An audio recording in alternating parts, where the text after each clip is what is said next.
1 bulan ada 30 hari kita manggungnya 32 kali. Wow. Sempat ada di titik itulah gitu. Itu mungkin boleh dibilang puncak karirnya pada saat lagu Magic ya. Jadi pasang surutnya sih udah dijalanin lah. Sepertinya udah dijalanin gitu. Tapi memang karena memang saya seneng main musik gitu, seneng bikin lagu, seneng mengaransemen lagu. Akhirnya kayak pasang surutnya bermusik itu dinikmatin aja sih, dinikmatin aja. Lupakan dirinya, hapus cerita lalu dan lihatlah. Kemudian lagu-lagu Ada Band cukup melodius, ada yang rendahnya, ada tingginya segala macam. Dan tetap suara beratnya di atas. Bener, nah itu apa namanya suara netizen tuh wah gila-gilaan tuh Marta. Sempat kena mental juga tuh.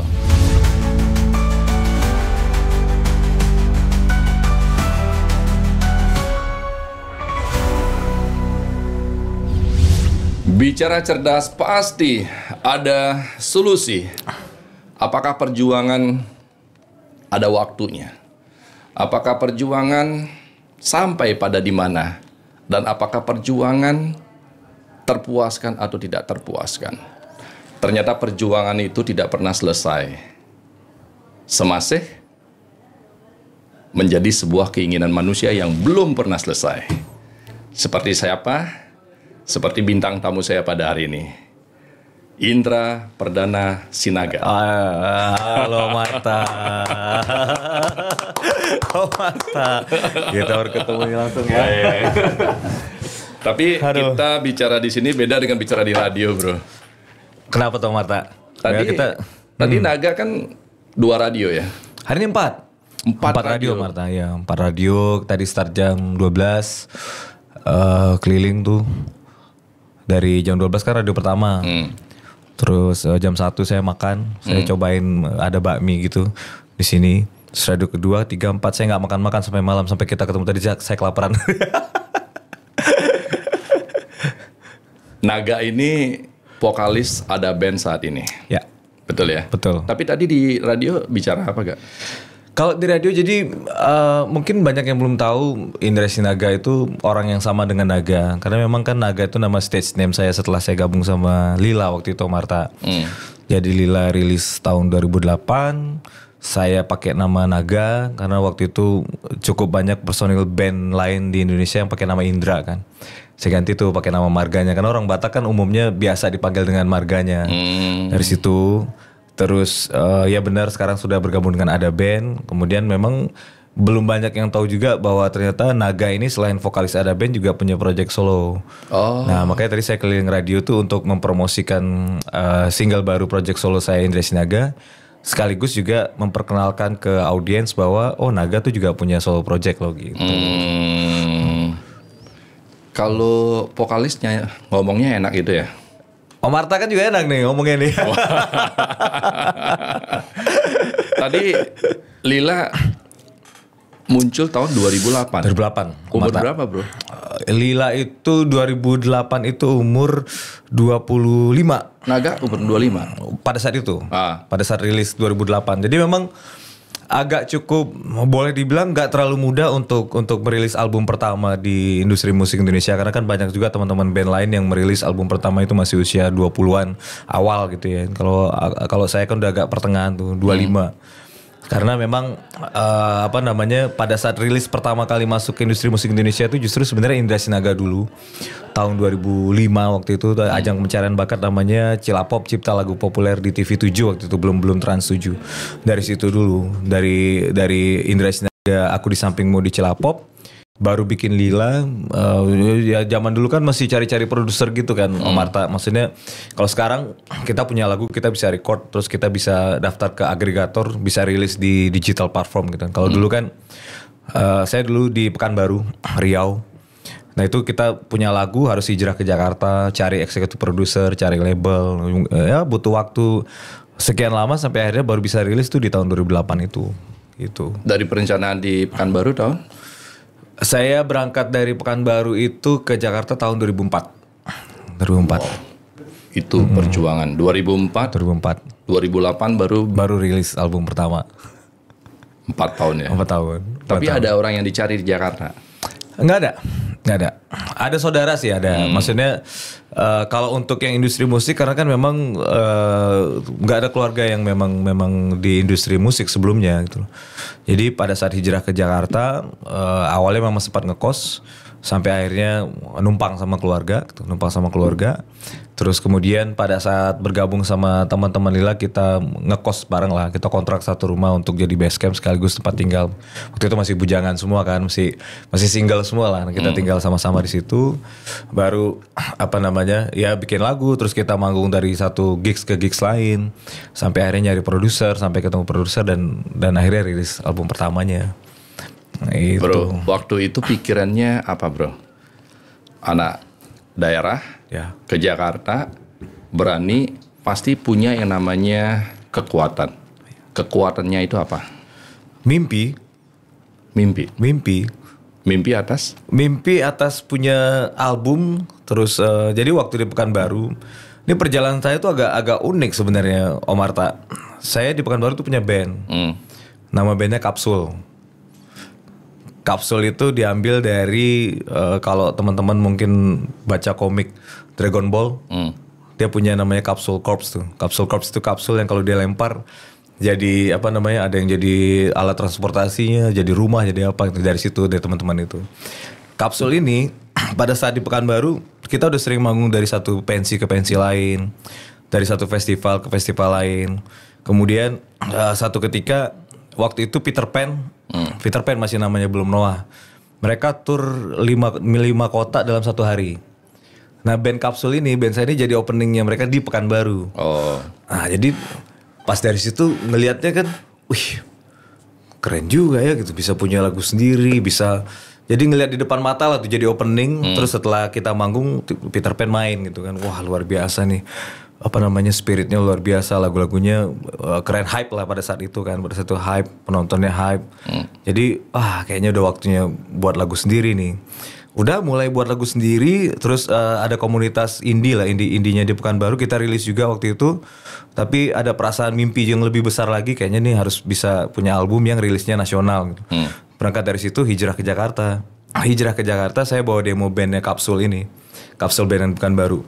Ternyata di Jakarta nggak semudah yang dibayangkan kan. Om Arta. Personil yang lain pulang Pekanbaru, saya stay di Jakarta pada saat itu. Terus ketemu sama ya untuk inilah ya, maksudnya untuk cari tambahan di Jakarta. Akhirnya saya ikut casting iklan. Casting iklan saya ketemu sama Aldi Taher. Casting iklan sebagai? Iklan. Model? Untuk model iklan. Akhirnya dapat iklan satu, saya jadi supporting talentnya. Dan main talentnya pada saat itu Aldi Taher. Kalau teman-teman tahu Aldi Taher. Nah ketemu Aldi Taher, ternyata Aldi Taher tuh ngeband juga. Jadi saya dengarkan ini lagu gue nih gitu. Dengerin dong. Wah keren nih, seru-seru. Coba lu ke studio gue gitu main. Gue juga ngeband gitu. Aldi bilang gitu. Akhirnya pada saat selesai syuting itu, waktu itu syutingnya di Malaysia. Saya ingat banget tuh itu produknya rokok waktu itu. Produknya rokok. Akhirnya pas kita pulang ke Indonesia masih komunikasi kan. Saya main tuh ke studionya dia. Ternyata di dalam studio itu personilnya, bandnya tuh ada Raffi Ahmad drummernya, terus basisnya dia Aldi Taher, gitarisnya ikut saya sekarang nih Denny Rumende juga. Terus gitaris satu lagi namanya Oki, keyboardisnya namanya Ira pada saat itu. Vokalisnya harusnya Irwansyah, pemain sinetron juga. Tapi pada saat itu karena Irwansyah sibuk, akhirnya dari ngejam di studio itu ternyata cocok kan. Saya bantu mereka lah. Manggung tuh dari satu pensi ke pensi lagi, nama bandnya Radio waktu itu, Om Arta. Udah kita coba bikin lagu-lagu juga, sempat present ke label juga. Terus ternyata ya Raffi juga udah sibuk waktu itu kan, main sinetron juga kan dia. Akhirnya sampai pernah ada di satu titik saya kayak wah udah lumayan lama juga di Jakarta nih, tapi album gak rilis-rilis gitu. Padahal statusnya pada saat itu saya lagi cuti kuliah tuh. Om Arta, saya cuti kuliah. Karena mau gak mau kan. Kuliah di mana bro? Dulu awalnya di Bandung. Oh di Bandung? Di Bandung dulu, teknik pertambangan waktu itu di Bandung.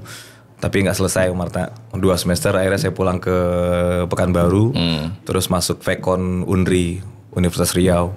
4 semester di sana saya sempat cuti hijrah ke Jakarta ngurus demo musik tadi kan. Terus wah kayaknya ini waktunya untuk menyelesaikan kuliah aja nih kayaknya nih. Kayaknya rezekinya bukan di main musik. Sempat kepikiran gitu, sempat mikirin gitu. Dengan segala upayanya ya udah nggak semudah begitu sampai di Jakarta tuh nggak semudah yang dibayangkan. Misalnya udah saya datang ke Sony gitu kan, datang ke Sony bawa demo lagu tuh, berharap ketemu dengan Pak Yan Juana pada saat itu direkturnya Sony. Begitu sampai Sony tuh demonya cuma ada di meja security, nggak bisa masuk ke ketemu sama Pak Yan ya waktu itu gitu. Wah kayaknya udah nih nggak ada panggilan lah gitu, belum ada panggilan dari label-label yang saya kasih demo band Kapsul ini gitu. Akhirnya udah nge-band sama Raffi sama Aldi Tahir juga, maksudnya belum ada indikasi untuk bisa rilis album karena masing-masing personelnya sibuk juga kan. Akhirnya saya pulang tuh sama Marta, pulang bukan baru, udah niatnya udahlah selesai kuliah aja gitu, selesai nih vacotnya gitu, selesai kuliah nanti kerja gitulah ceritanya gitu kan. Tapi nggak sampai sebulan tuh saya pulang ke Pekanbaru, tiba-tiba Denny Rumende ini yang tadi ikut di sini, sekarang dia gitaris kan, bantuin saya di project solo juga, Denny Rumende. Dia telepon, Indra, manggilnya Indra kan sebenarnya. Dari dulu kan sebenarnya kalau teman-teman itu manggilnya Indra. Indra, nih lagu yang direkam di rumah gue masuk final Cilapop. Saya juga nggak pernah tahu yang namanya Cilapop itu, Marta. Jadi nggak tahu ada acara di TV. Karena saya memang orientasinya pada saat itu bukan yang pengen ikut kompetisi pencarian bakat. Gitu. Memang benar-benar pada saat itu ke Jakarta kan pengennya cari produser gitu. Dia telepon, ini lagunya masuk ke final Cilapop. Cilapop apaan? Oh Cilapop tuh cipta lagu populer, ada di TV7. Hati masih bergetar juga kan. Wah lagunya masuk nih, berarti ada peluang nih masuk ke industri musik Indonesia gitu kan. Saya langsung berangkat lagi. Langsung berangkat ke Jakarta. Datang ke Jakarta, begitu landing langsung ke rumahnya Mende. Denny Rumende di situ udah langsung ada kameranya TV7. Rekam segala macam. Ternyata jadi waktu saya sama Mende tuh punya studio kecil-kecilan lah di rumah itu. Ada studio di rumahnya untuk ngerekam demo gitu lah Marta. Ada lagu saya yang kita rekam bareng-bareng di situ. Masih tinggal di komputernya dia. Terus dia kirim ke acara itu gitu. Jadi bukan saya yang ngirim juga. Itu bener-bener apa ya kayak jalan Tuhan gitu loh. Tuhan kasih jalan, ya udah gitu, kasih jalan ke situ sebagai pencipta lagu awalnya Marta. Terus datang ke kantor Sony BMG. Waktu itu Sony BMG masih merger, mereka masih merger sebagai pencipta lagu. Sampai di Sony BMG timnya mereka bilang, wah ini kayaknya Indra boleh nih ikut audisi penyanyi juga gitu. Akhirnya saya ikut tuh audisi penyanyi, masuk juga. Nah akhirnya di situ tuh cipta lagu populer itu saya sebagai pencipta lagu Aku di Sampingmu itu berdua sama Denny Rumende tadi, sama sebagai penyanyi Indra Sinaga juga. Itulah Om Marta titik awal saya akhirnya serius di industri musik Indonesia dari situ. Walaupun gak semudah itu ya, maksudnya 2005 tuh rilis album Cilapop sebagai Indra Sinaga gak langsung yang orang tahu gitu. Akhirnya baru 2006 baru ketemu dengan Lila tuh teman-teman saya anak-anak Pekanbaru yang merantau di Jakarta pengen bikin band. Udah kita bikin band, terus rilis album pertama. Singlenya Takkan Ada waktu itu belum masih sosok lah. Titik baliknya tuh di lagu Mantan Kekasih judulnya Marta. Itu 9 bulan setelah rilis album pertama. Baru tuh itu titik baliknya kita rilis single diterima sama penikmat musik Indonesia dari situ. Ternyata tidak seindah yang gua lihat ya. Tidak semulus yang dibayangkan. Tapi di situ saya kebetulan juga suka motivasi ya. Ternyata memang kalau mau kita sesuatu yang mau kita tuju, mimpi apalagi, itu pasti ada yang namanya sebuah pengorbanan. Betul. Pengorbanan itu tidak nanggung-nanggung bro. Betul. Oh, cuti kuliah, betul. Waktu, perasaan, frustasi. Betul. Nah sekarang, apakah kita bertahan atas pengorbanan tersebut? Karena katanya tidak ada pengorbanan yang tidak dibayar. Ya. Nah yang dibayar itulah yang disebut yang namanya jalan Tuhan katanya. Suatu saat, sewaktu-waktu pasti ketemu titik temu yang memang terbayarkan atas pengorbanan tersebut. Permasalahannya kan manusia ini apakah dia mau berkorban secukupnya, seikhlasnya, apa semaksimalnya. Itu dia. Keseringan manusia cepat menyerah karena memang rasa ikhlas itu diuji di situ. Ya. Manusia disiapkan atas potensi seperti artinya seperti kita membuat pisau, Ya. Diterpa, dibakar, bertahan nggak dia sampai menjadi sebuah bentuk. Kalau bentuknya belum tajam dilepas, nggak ada artinya juga. Nah Tuhan pun juga menyiapkan diri kita begitu. Rasa frustasi diberikan, rasa tidak yakin di situ diberikan. Ternyata potensi kekuatan kemampuan kita tidak cukup. Bro kan sudah anggaplah di Pekanbaru punya nama. Pasti sebagai band pembuka artis top lah. Tetapi potensi kekuatan dalam diri kita ternyata tidak cukup. Perlu pengorbanan. Dan pengorbanan itulah menimbulkan yang namanya apa? Keberuntungan, bro. Ya. Di sini kita bukan interview. Saya juga berhak ya. Tapi benar ya? Betul. Karena Setuju sama Marta. Setuju ya? Setuju. Sekarang saya mau tanya sedikit. Pada waktu, rezeki saya tidak di sini. Kenapa melanjutkan? Ternyata begitu dapat kabar itu, Marta. Yang tadi saya bilang, hati itu masih bergetar itu bukan biasa-biasa lagi, hebat gitu. Bergetarnya masih, wah ini peluangnya, kayaknya ini jalan masuknya gitu loh. Jadi benar-benar yang oke, dikasih kesempatan mendekat kan pada saat saya datang ke Sony pada saat itu hanya ketemu security-nya, tiba-tiba dapat ajang pencarian bakat yang langsung bisa ketemu sama direkturnya gitu loh, tanpa saya juga tahu bisa masuk ke situ gitu. Jadi benar-benar ternyata mungkin seperti yang Marta tadi bilang gitu, ada pengorbanan yang sudah dijalankan. Tiba-tiba kemudian orang bilangnya mungkin betul keberuntungan gitu, tapi kan nggak ada keberuntungan yang tiba-tiba gitu loh. Ibarat misalnya mungkin simpelnya kalau kita pengen jadi polisi misalnya, tapi kita nggak pernah daftar polisi kan nggak bisa juga tiba-tiba kita jadi polisi gitu kan. Misalnya gitu loh, analoginya kira-kira begitu. Setelah daftar pun tidak selesai di situ. Tidak selesai juga gitu loh. Harus pelatihan. Apalagi nggak pernah daftar gitu kan. Mungkin lebih ke situ sih Marta. Jadi benar-benar yang pada saat itu begitu terima kabar, oke, masuk di Cipta Lagu Populer, udah langsung semangatnya menggebu-gebu lagi tuh. Datang ke Jakarta, ikut ajang pencarian bakat itu kurang lebih sekitar 3 bulan atau 4 bulan gitu ya, hampir mirip lah sama waktu itu ada Avi namanya, belum ada Indonesian Idol waktu itu. Gak lama setelah itu ada Indonesian Idol season pertama tuh. Dari situ juga. Oh bro lahir dari Idol ya? Namanya Cipta Lagu Populer, Sebelum Idol. Sebelum Indonesian Idol. Jadi setelah Avi, kemudian ada Cilapop, baru Indonesian Idol. Indra gitu. Sekarang umur berapa? 42. 42. Tapi muka 32 ya. Awet. Amin Marta. Ini. Oke, sekarang kita berproses. Ternyata tidak semudah yang kita bayangkan. Ya. Berproses. Namanya proses pasti ya itulah. Sekarang proses sudah kita jalankan. Ya. Tercapai nih. Setelah tercapai berarti ada yang namanya masa keemasan. Ya. Setelah masa keemasan mempertahankan masa keemasan itu. Indra Anaga sudah merasakan masa keemasan belum ya?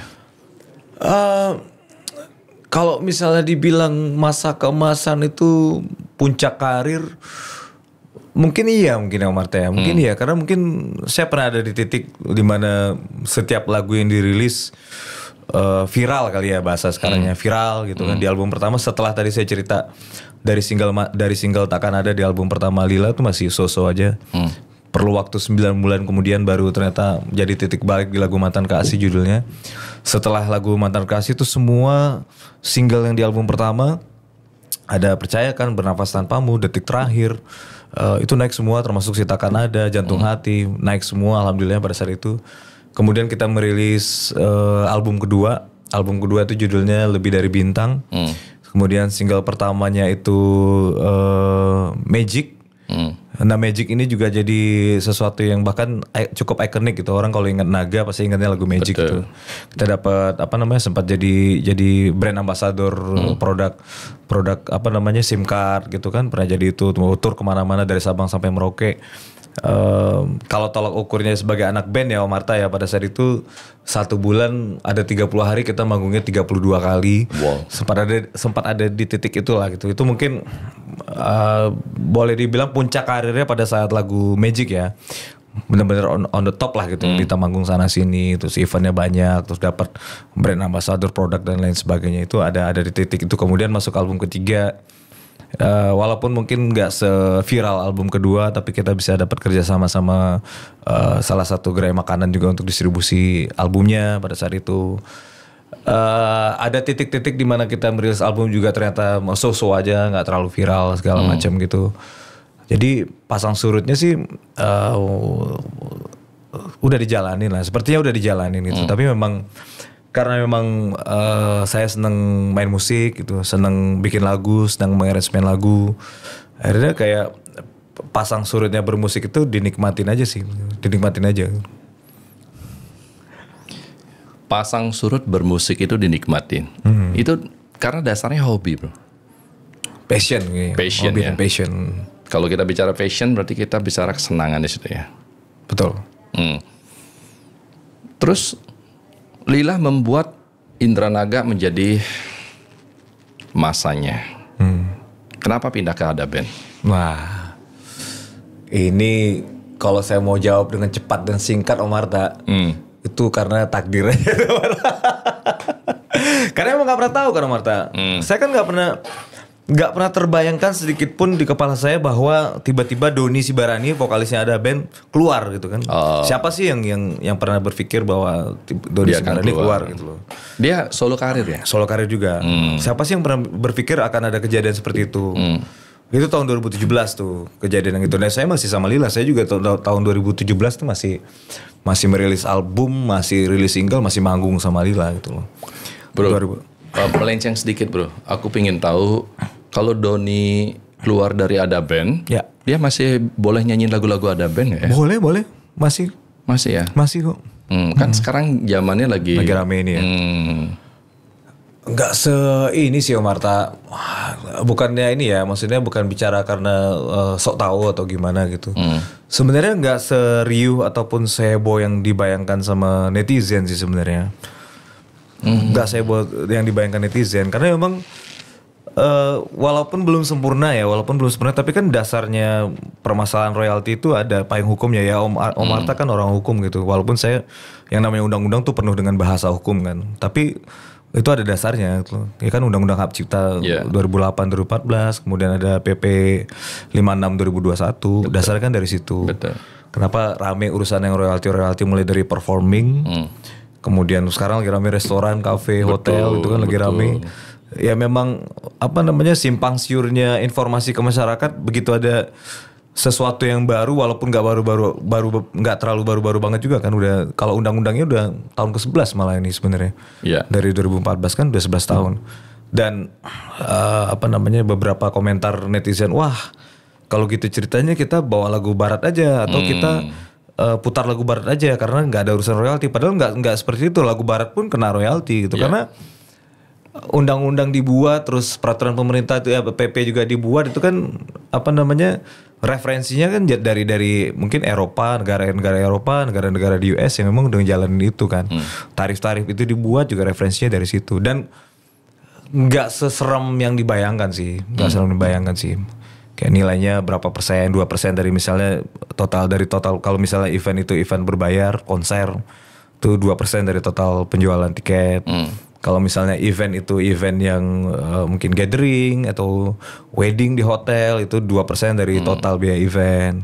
Kemudian kayak restoran, ada klub dan lain sebagainya itu ada hitungan sendiri juga. Ada yang per kursi, ada yang per meter persegi dan nggak seheboh yang dibayangkan. Mungkin kalau yang lagi rame di Bali kemarin Mega Cuan itu ya. Mega Cuan tuh kena kalau nggak salah 2 miliaran. Betul. Itu kan bukan karena satu outlet itu aja dan bukan hanya tahun ini. Jadi 4 tahun berarti kan dari 2022. 2022, 2023, 2024 sampai 2025 Desember 4 tahun.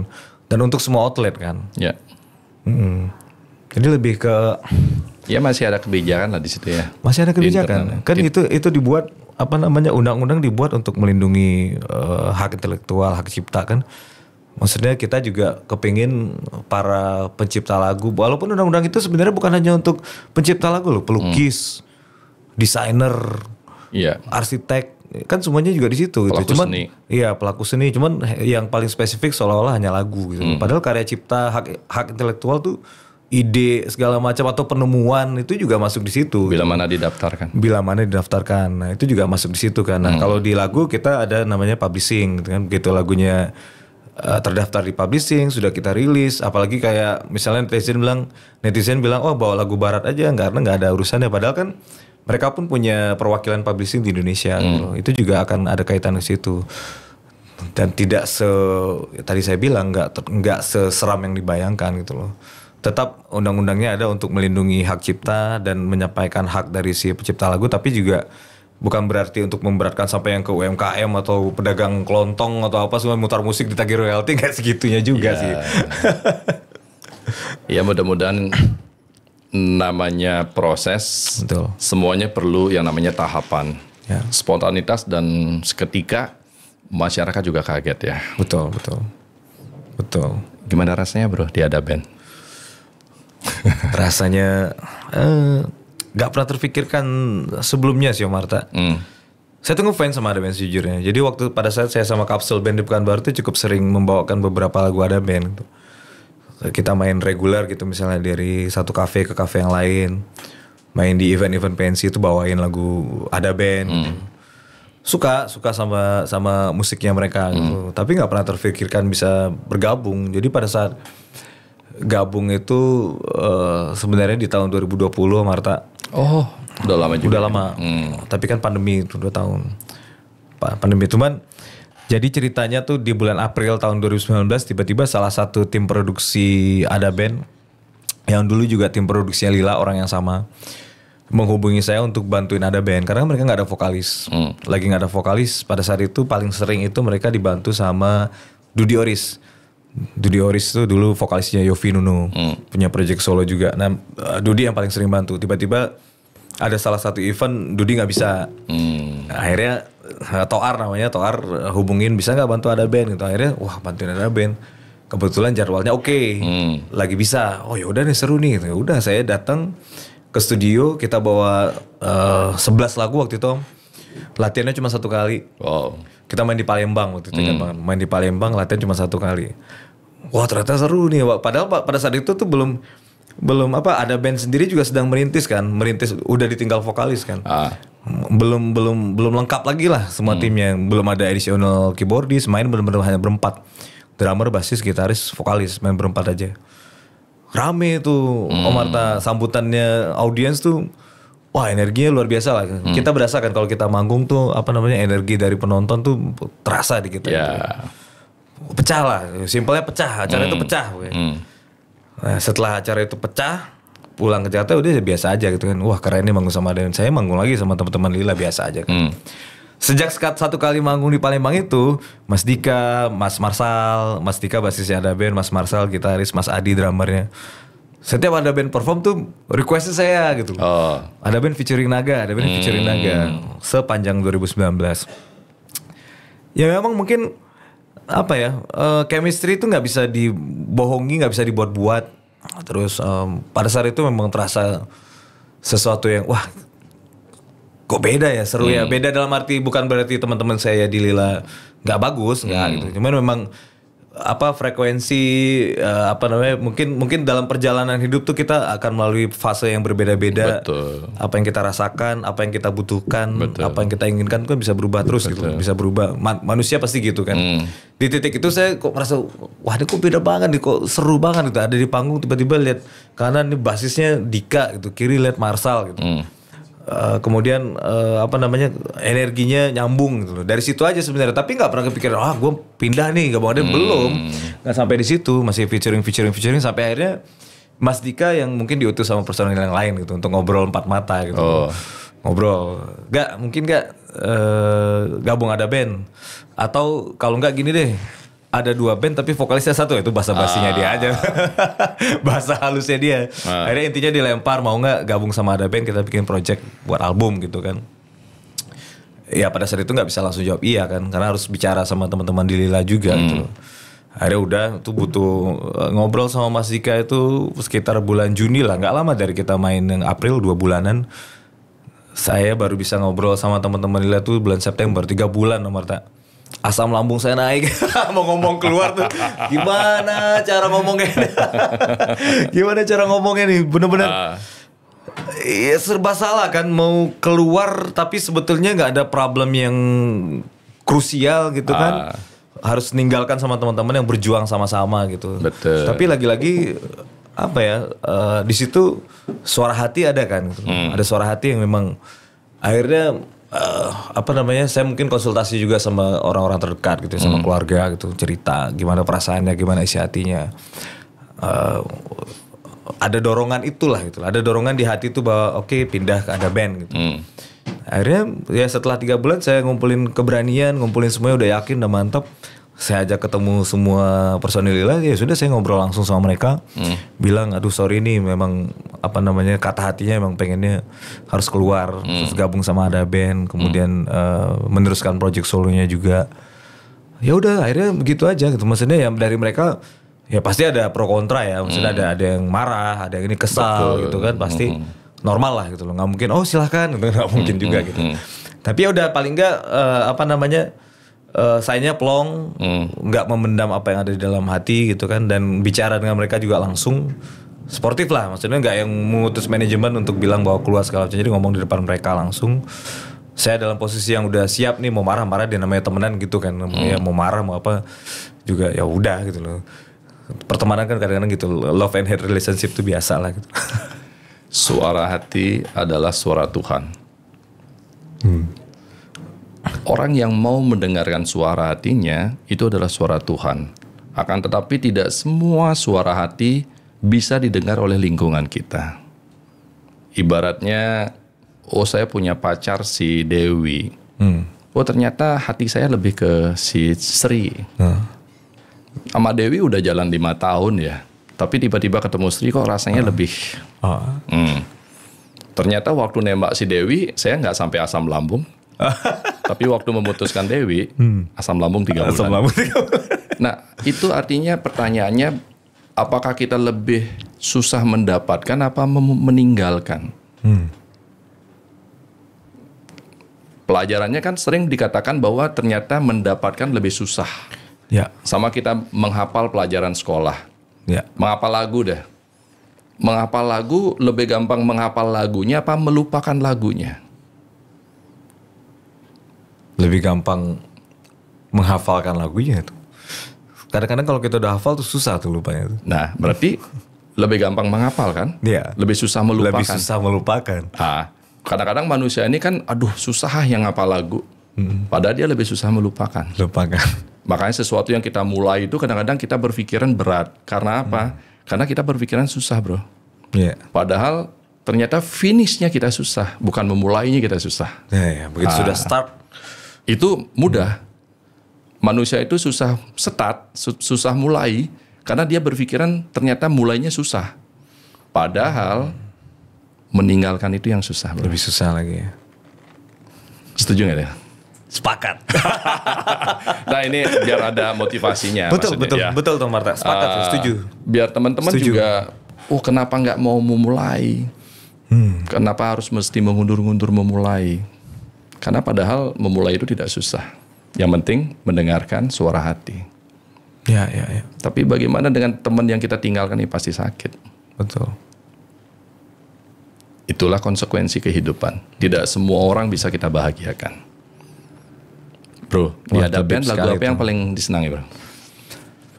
Ada Band lagu favorit aku tuh Terbaik Bagimu sih, Marta. Terbaik Bagimu tuh lagu yang ceritanya tentang ayah. Tentang ayah. Gimana perasaan seseorang ketika dia ingat masa kecilnya, digendong ayahnya, nyium wangi ayahnya, terus akhirnya dia berjanji sama ayah bahwa suatu saat akan jadi yang terbaik buat dia. Itu nggak banyak lagu yang bercerita tentang ayah yang menurut saya tuh semembekas itu gitu loh. Kalau lagu tentang ibu kan cukup banyak gitu. Terus biasanya laki-laki ya, mungkin saya gitu, atau mungkin banyak di luar yang punya perasaan yang sama. Dengan ibu tuh kita kelihatan banget sayang banget gitu sama ibu.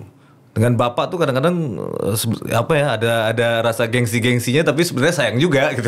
Sayang juga gitu. Bangga. Iya, ada Kita rasa, bangga sama bapak kita. kita. Bangga sama bapak kita, tapi kadang-kadang kan karena sama-sama laki-laki gitu ya, ada jaim-jaimnya lah gitu sama bapaknya gitu loh. Tahu nggak kenapa agak? Kenapa, Om?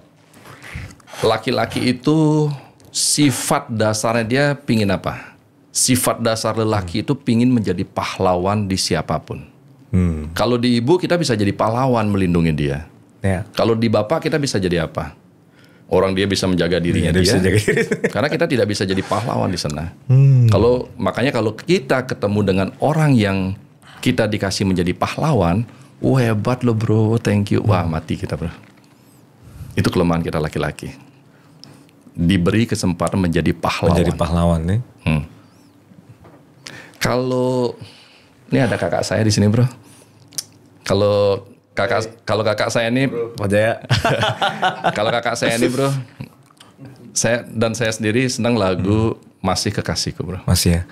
Walau badai menghadang. lagi. Featuring nih. Kalau yang rasa cinta, Rasa cinta dulu telah hilang, kini bersemi kembali. Telah kau coba lupakan dirinya, hapus cerita lalu, dan lihatlah dirimu bagai bunga di musim semi yang tersenyum menatap indahnya dunia yang seiring menyambut jawaban segala gundamu. Walau badai menghadang. Nah, artinya itulah sebuah kehidupan. Semuanya tidak akan bisa lepas dari memori. Ya. Tapi gini, saya boleh ya belajar dikit ya. Kalau orang bernyanyi itu bentuk mulutnya memang sama kayak naga ya. Maaf yang bicaranya apa ya? Hah?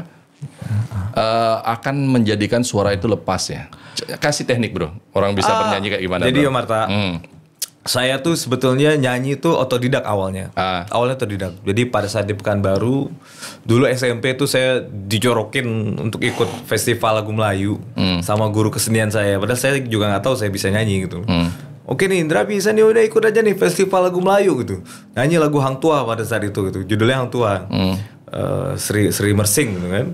Nyanyi saya gitu. Saya nggak tuh belum bisa cengkok Melayu juga, cuman ikut aja gitu loh. Alhamdulillah pada saat itu nggak menang sih. Tapi maksudnya dikasih kesempatan untuk ikut festival gitu kan. Terus pada saat SMA saya tuh nggak pernah kepikiran untuk jadi anak band. Cita-cita saya pengen jadi polisi pada saat itu. Jadi ikutnya ekskulnya Paskibra, terus Pasus, baris berbaris gitu-gitulah.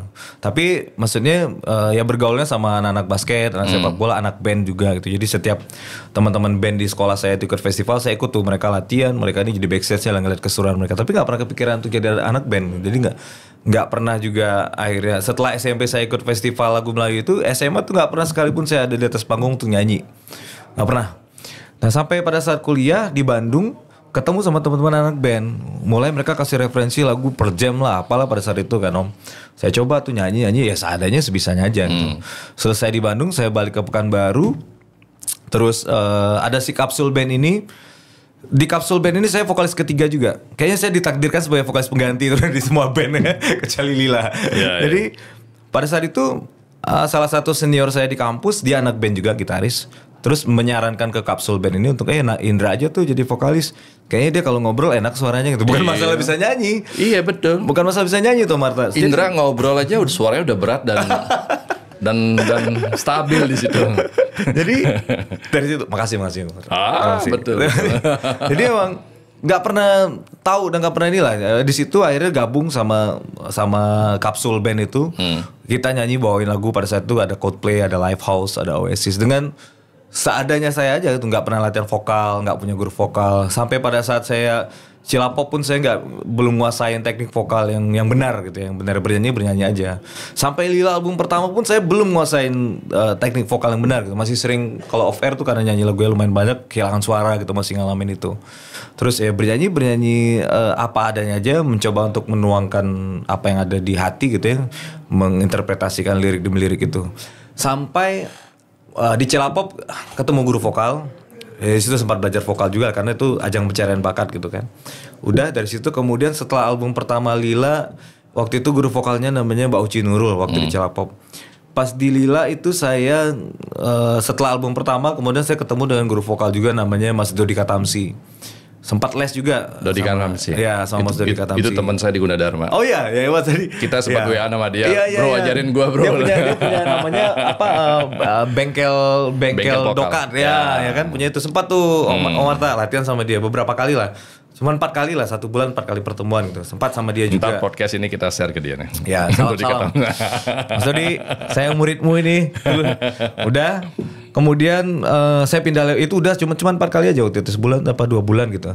Terus selanjutnya waktu itu Lila di Alfa Record, kemudian pindah ke Trinity. Saya sempat sebelum take vokal album ke-5 waktu itu Lila latihan sama Mas Indra Aziz, tapi cuma sekali aja, 1 kali sesi. Udah santai dan saya tetap bernyanyi dengan sesuka hati saya sebetulnya gitu loh. Maksudnya belajar tapi kadang-kadang kan sama guru vokal tuh ada perasaan yang ngapain sih disuruh gini-gini gitu. Kok disuruh mulutnya mangap-mangap, teriaknya segala macam. Kayak nyanyi nggak harus gitu-gitu banget nih. Ada perasaan itu kan gitu. Walaupun tetap apa namanya tetap dicoba gitu. Sampai akhirnya Om Arta tahun 2019 saya sering featuring sama Ada Band tuh masih bernyanyi lepas juga loh, masih ada perasaan. Yang penting meluapkan isi hati gitu lagu. 2020 saya bergabung dengan Ada Band. Itu bulan Januari 2020. Kemudian riuh tuh rame beritanya semuanya. Wah, membanding-bandingkan. Kemudian ekspektasinya tentu ada ekspektasi yang lebih dan lain sebagainya gitu kan. Udah break lama Marta. Break lumayan lama tuh dari 2020 sampai 2021 tuh kan yang namanya pertunjukan nggak ada kan, hampir nggak ada tuh gitu loh. Walaupun ada mungkin streaming tapi kan nggak menggantikan off air gitu, nggak rutin lah. Belum manggungnya setiap minggu pasti ada promo, jadi sempat break lama tuh. Tiba-tiba Ada Band mungkin sempat ada manggung, kemudian bikin konten live session segala macam. Karena lama break nyanyi, mungkin otot perut dan segala macam tuh agak nggak terbiasa gitu loh. Tapi harus nyanyi lagu Ada Band yang notabene kalau dibilang sulit relatif, tapi kan saya di Lila tuh lagu-lagunya tuh nggak terlalu melodius lah, lebih simpel. Kemudian lagu-lagu Ada Band cukup melodius, ada yang rendahnya, ada tingginya segala macam. Dan tetap suara beratnya di atas. Benar. Nah itu apa namanya suara netizen tuh wah gila-gilaan tuh Om Marta. Sempat kena mental juga tuh. Sempat kena mental. Akhirnya saya sharing sama istri orang terdekat kan. Wah gila nih ternyata kok susah banget ya. Kok kayak rasanya sekarang susah banget pada saat COVID itu ya. Nyanyi kok jadi berat, jadi susah apa segala macam. Dia cuman satu kata dia bilang. Mau kamu keluhkan setengah mati pun gak akan ada hasilnya. Satu-satunya yang kamu bisa lakukan adalah latihan. Akhirnya saya cari guru vokal lagi tuh Marta. Saya les vokal. Meskipun sudah jadi penyanyi, udah les vokal lagi. Les vokal. Saya les vokal, ini yang terlama nih. Sama namanya Mbak Oti Jamalus. Saya les vokal sama Mbak Oti Jamalus tuh lama, Marta. Jadi selama tahun 2021, karena memang pada saat itu mungkin waktunya juga kan belum banyak event tuh. Belum banyak 2021 kan belum baru mulai kan 2022. 1 tahun full setiap seminggu sekali saya latihan sama Mbak Oti. Itu dari mulai disuruh mangap A I U E O apa segala macam, pernapasan perut apa segala macam, dari diafragma saya diomelin segala macam. Dia kebetulan orangnya agak keras. Agak keras. Nah kan ini kamu kalau nyanyi gini-gini aja saya males ngajarin kamu. Digituin kan. Wah gila nih dimarahin guru vokal. Tapi akhirnya Marta dari setiap minggu yang saya latihan sama Mbak Oti ini, saya mendapatkannya setelah akhirnya saya memutuskan untuk oke, karena memang jadwal pada saat itu Mbak Oti saya izin dulu, dia udah nggak ikut latihan vokal lagi karena emang ngatur jadwalnya udah agak lumayan susah gitu pada saat itu. Saya baru menemukan ternyata yang kita latih A, E, I, U, E, O segala macam yang harus mangap, harus diafragma segala macam. Sikap Memang itu bukan tidak terpakai mutlak pada saat kita nyanyi, tapi itu ibarat pondasi ya. Oh. Ketika itu semua udah terlatih, kita nyanyi tuh udah nggak mikir lagi gitu. Udah nggak mikir, oh gimana sih mencapai nada tinggi apa segala macam, udah support semua gitu. Udah refleks. Udah refleks semua. Dari situ saya bilang, oh ternyata bener yang ngajarin guru saya aja yang bego nih. Dia nggak mau ngikutin. Jadi dasarnya di situ sih Om Arta. Jadi memang kalau tadi ngobrol lagi secara teknikal, jadi masing-masing kita tuh dianugerah. Nggak ada sebenarnya orang yang nggak bisa nyanyi gitu. Semua orang tuh bisa nyanyi. Terus dan orang kan selalu bilang, wah ini dia suaranya karakter banget, dia enggak segala macam. Enggak lah, kita tuh pita suara tuh sama kayak sidik jari. Pasti punya karakternya masing-masing. Cuman kadang-kadang kita sering untuk meniru orang lain. Kita pengen suara kita kayak si A, kayak si B, padahal suara natural kita udah punya kan gitu. Tinggal ya udah gimana ngeluarin. Ya kalau guru vokal saya bilang nyanyi itu sebenarnya sama kayak kita ngomong gitu. Suara kita ngomong aja gitu. Ini nggak perlu harus dirubah-rubah segala macam. Tinggal mungkin setelah menguasain gimana caranya produce suara, ada latihan yang berbeda lagi. Olah rasa itu lebih berat lagi sih Omar. Olah rasa. Itu lebih berat lagi. Lebih berat lagi. Tapi saya setuju bahwa bedanya penyanyi panggung dengan penyanyi penyanyian adalah ini bedanya. Si penyanyi panggung itu dia menikmati dan senang manggung. Menikmati dan senang manggung. Kalau penyanyi-penyanyian, kalau saya kan nyanyi-nyanyi aja, itu nyanyi untuk pengen dilihat hebat. Tetapi apakah menikmati? Belum tentu. Karena pingin nyanyi dilihat hebat. Padahal tidak hebat. Nah, maka dari itu, kalau penyanyi panggung, karena dia nikmat manggung, dia ada jiwa di situ. Refleksinya dia ada jiwa, bro.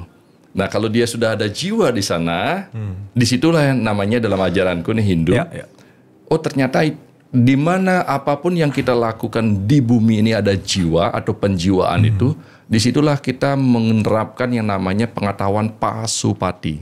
Apa tuh? Pasupati itu artinya menghidupkan cakra yang ada dalam tubuh kita, dalam diri kita. Apakah cakra itu ada cakra tenggorokan buat bersuara, cakra telinga, cakra mata, Muncul semua. diafragma. Itu katanya semuanya punya nyawa. Nyawanya masing-masing. Bagaimana cara menghidupkan nyawa itu? Ya harus dilatih, bro. Setelah dilatih nyawa itu hidup, nanti dia akan keluar sesuai fungsinya pada waktu kita gunakan. Nah, otomatis ya? Otomatis. Seperti yang Indra tadi sampaikan. Oh, ternyata itu adalah sebuah pondasi. Kalau sudah menjadi sebuah pondasi, oh dia sudah menjadi dasar daripada kehidupan kita. Ya. Kapan kita perlukan dia keluar sendiri. Muncul sendiri ya. Betul ya? Setuju itu betul. Bergabung, berproses, lila, ada band. Sekarang solo band. Apa? Ya. Indra Sinaga Project. Indra Sinaga Project. Solo ya. Buat apa, bro? Itu lebih ke ini sih Om. Ada karya-karya yang mungkin tidak bisa dituangkan di bandnya, kemudian bisa dituangkan di proyek solonya juga gitu. Jadi saya tuh senang ini Om, senang buat sesuatu lah gitu. Jadi kadang-kadang ada waktu yang memang tidak terisi gitu dengan ada band gitu. Akhirnya saya tuangkan di proyek solonya Indra Sinaga. Dan sekarang lagi rilis apa? Enggak romantis. Tidak romantis? Enggak romantis. Apa itu? Enggak romantis itu sebenarnya lagu nyeleneh aja Om. Jadi dulu Om. Enggak romantis? Enggak romantis. Nah, jadi dari judulnya aja kan enggak baku lah gitu. Bukan dari sesuatu judulnya yang baku. aja enggak romantis, lu enggak asik bro. Justru itu. Oh justru itu. Makanya dengerin dulu. Mungkin judulnya enggak romantis. Tapi sebenarnya tipe-tipe orang romantis beda-beda kan. Ada yang mungkin dia lebih ke word affirmation, misalnya, wah kamu cantik banget, atau apa, wah kamu keren pakai ini atau segala macam, oh aku sayang banget sama kamu, I love you so much, dan lain sebagainya gitu kan. Ada juga yang tipenya justru act of service gitu loh. Dia nggak terlalu banyak ngucapin kata-kata puitis romantis yang memanjakan telinga pasangannya, tapi actionnya lebih banyak. Gitu. Oh. Lagu nggak romantis ini sebenarnya lebih ke situ gitu loh. Walaupun pada saat nulis lagu itu Om, itu sebenarnya karena saya lupa ulang tahun istri saya waktu itu. Jadi saya buat lagu itu lucu-lucuan, nyelen-nyelenan untuk goda-godain dia aja sebenarnya gitu loh. Ya. Udah ya karena memang dua-duanya bukan tipe yang gini ya, bukan tipe yang tadi saling sanjung, saling apa namanya kayak ada orang yang PDA di depan orang mungkin peluk-pelukan atau segala macam itu. Kita lebih santai aja. Jadi begitu ditulis lagu nggak romantis, dikasih kedengar ke dia juga dia biasa-biasa aja. Oke, bagus udah. Dari situ sih sebenarnya inspirasinya si lagu nggak romantis itu. Nah lagu itu sebetulnya udah pernah dibawakan sama Lila dulu. Terus apa namanya ya ternyata tadi sekarang tuh memang nggak ada batas ruang dan waktu untuk lagu. Jadi lagu lama atau lagu baru tuh bisa ketemu di tempat yang sama dan bahkan mungkin lagu 10, 20, 30, 40 tahun atau bahkan 50 tahun yang lalu tuh bisa juga viral di tahun sekarang gitu. Nah, lagu nggak romantis ini umurnya udah 10 tahun. Kebetulan dapat kesempatan viral gitu. Dan saya juga memang pengen memperkenalkan ke orang-orang bahwa oh Naga ini juga punya project solo gitu. Ya udah saya remake lagu nggak romantis, aransemen yang beda dengan versi sebelumnya.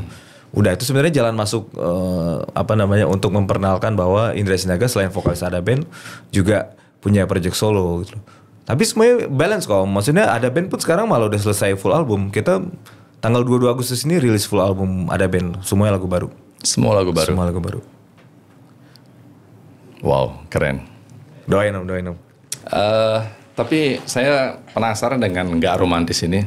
Belum pernah dengar kita. Pasti harus didengar nih. Dengerin Karena penasaran aja kok nggak romantis ya. Padahal kita kan pingin romantis. Ya.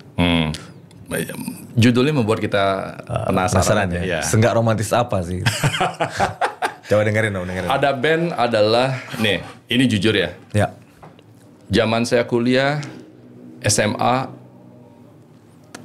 ternyata saya karakter yang saya seneng denger itu adalah Ada Band loh. Wah, nggak serius.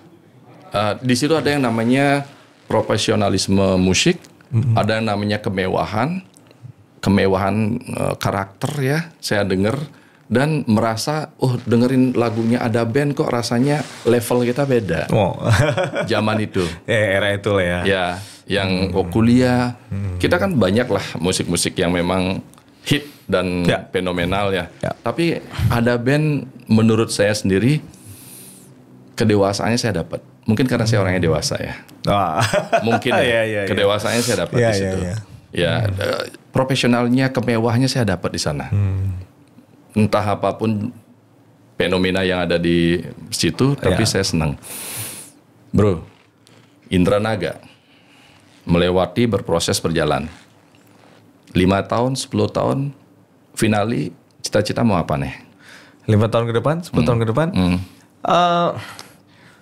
Saya tuh punya banyak rencana Om Arta. Ya manusia pasti gitu lah ya. Punya plan A, B, C, D, F, G, H, I, J, K, L, M sampai Z gitu. Dengan Ada Band pasti tetap terus kita punya cita-cita untuk bisa ngeband sampai kita tua gitu. Pengen jadi Mick Jagger gitu, 81 tahun masih manggung Mick Jagger. Bener kan? Mick Jagger tuh Rolling Stone, Keith Richards. Pengen menjadi Mick Jagger, umur 70-an nikah lagi bro. Wah itu butuh keberanian, levelnya udah beda lagi tuh Marta. Bukan cuma di sini lagi tuh. Kalaupun ada keinginan, keberanian belum tentu. Ya lebih ke ininya lah ya. Tapi kita salut sama beliau, umur segitu, luar biasa. Dia masih manggung top lah ya. Maksudnya untuk ukuran seumuran dia gitu, 80 tahun lebih dia masih olahraganya pilates gitu kan. Dia Ahmad pilates. Albar.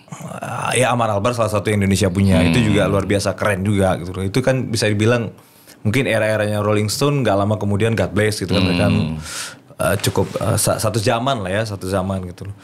Itu luar biasa juga. Spiritnya luar biasa. Cuman kalau kita ngelihat Mick Jagger gitu masih sampai tua masih rutin olahraga. Atau mungkin di mata orang mungkin Rolling Stone pasti hidupnya dekat sama mabok, alkohol dan lain sebagainya gitu kan. Tapi ternyata dia mampu menjaga konsistensi fisiknya sampai di umur segitu gitu. Masih bisa tur dunia. Karena memang ternyata kalau kita ulik-ulik, wah iya deh olahraganya luar biasa loh. Dia pilates, dia nge-gym, dia butuh lari-lari dulu tuh di sepanjang lorong hotelnya sebelum dia masuk ke stage-nya. Itu kan ternyata nggak dibalik ke urak-urakannya Mick Jagger, ternyata dia mempersiapkan diri dengan matang gitu loh. Sampai umur segitu dia masih bisa perform di top gitu. Itu kan jadi inspirasi yang luar biasa. Itu untuk ngeband ya Om ya. Untuk ngeband ya. Kalau untuk yang lainnya Sejujurnya saya sedang memulai untuk bisa berbisnis juga. Makanya dari sekarang mungkin mulai membangun relasi, belajar, kayak ketemu Marta, ketemu Pak Jaya juga gitu. Belajar sama beliau bisnis. Belajar. Makanya saya mau bimbingannya nih. Bisnis apa saya kuliah aja? lagi juga Marta. Oh, saya kuliah lagi sekarang. September baru mulai nih. Saya kuliah lagi. Ngambil entrepreneurship. Kan S1-nya dulu waktu itu marketing manajemen, jadi lanjutin ke situ. Ya apa namanya, mencoba untuk sharing-sharing, memperbanyak networking sambil bertukar ilmu. Bukan bertukar ya, saya ilmunya lebih ke belajar aja, belajar dengan banyak orang. Kalau mau bergaul dengan Jayantara bro, risikonya ada. Apa? Kaya. Amin, amin ya rabbal alamin. Serius, risikonya kaya. Bro ada di Jakarta, ketemu dengan banyak investor. Ya. Beliau pemilik properti di Bali semuanya kenal. Itu bener. Nggak ada salahnya dikirimin jadi bank draft di handphone ya. Di handphone ya. Sambil jalan. Karena teman-teman artis yang lain pun juga melakukan hal yang sama. Dan tidak ada yang salah di situ. Ya. Meskipun sudah berkelebihan lah ya. Atau berkecukupan. Tapi kan sesuatu yang belum kita dijalanin asik juga. Betul, betul. Indra Naga sering main ke Bali?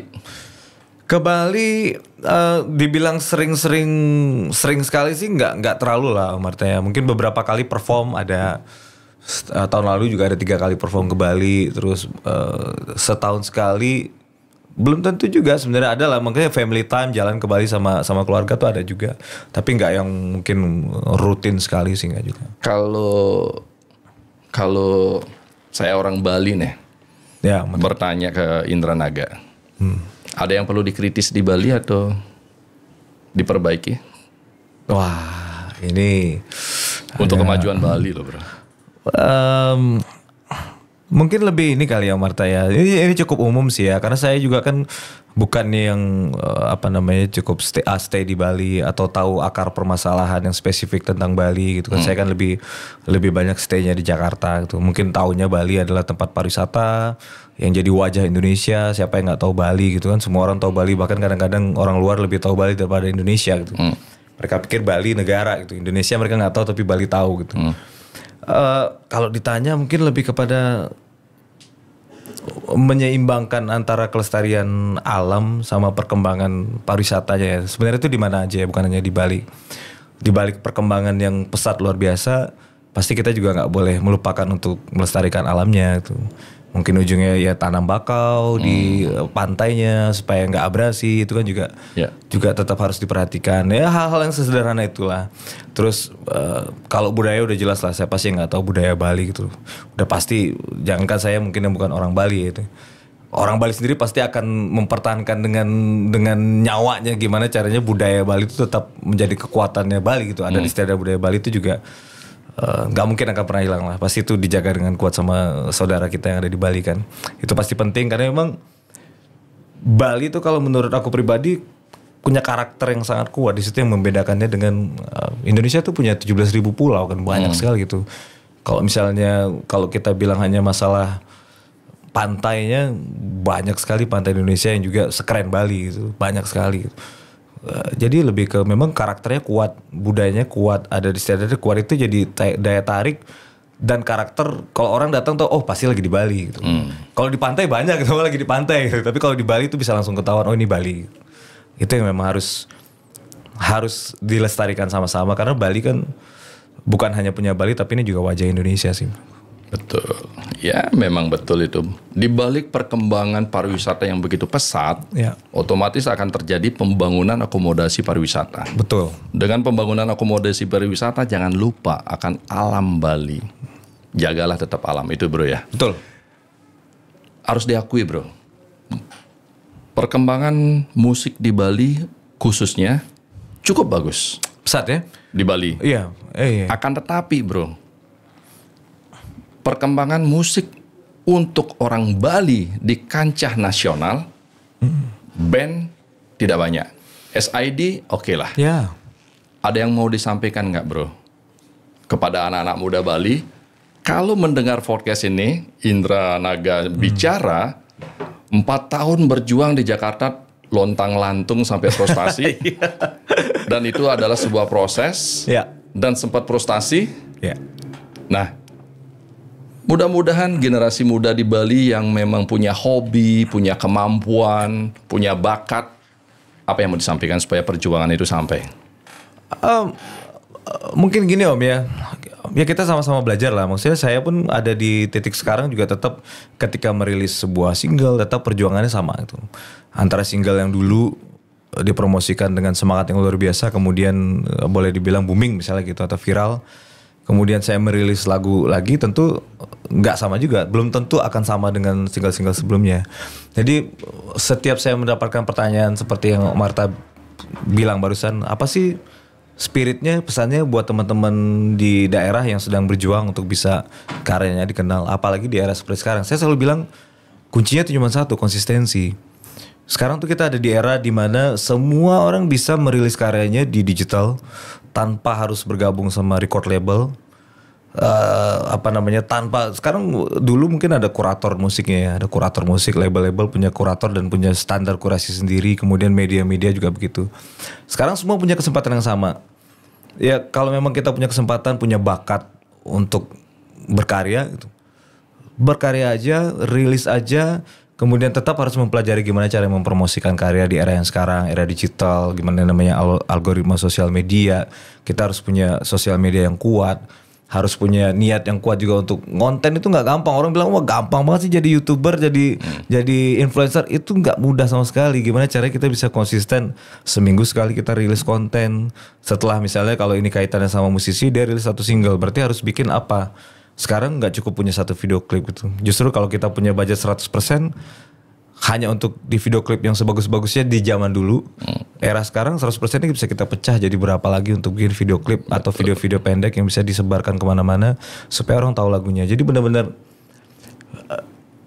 menurut saya ya kuncinya itu konsisten. Jadi jangan yang kita rilis satu lagu terus sekarang kan semua kelihatan tuh, angka-angkanya kelihatan. Begitu lihat viewersnya, waduh kok nggak ada yang nonton ya, terus nggak bikin lagi gitu. Nah itu yang menurut saya mungkin jadi penghambat teman-teman sekarang untuk bisa lebih dikenal lah, itu simpelnya. Karena begitu dia rilis satu lagu, dua lagu, oh nggak jadi apa-apa, terus berhenti gitu. Sementara era internet, era digital sekarang itu kalau kita bicara spesifik untuk industri musik, ibaratnya lautan yang luas. Jadi tugas kita tuh nyebar jaring atau pancing sebanyak-banyak, kita nggak tahu pancing mana yang ditangkap sama ikan yang jalan mana nih. Jadi satu kata tadi konsistensi aja. Udah bikin aja terus, promosikan aja terus, bikin kontennya, pasti nanti akan ketemu jalan. Ya kayak yang tadi Om Marta bilang lah. Good.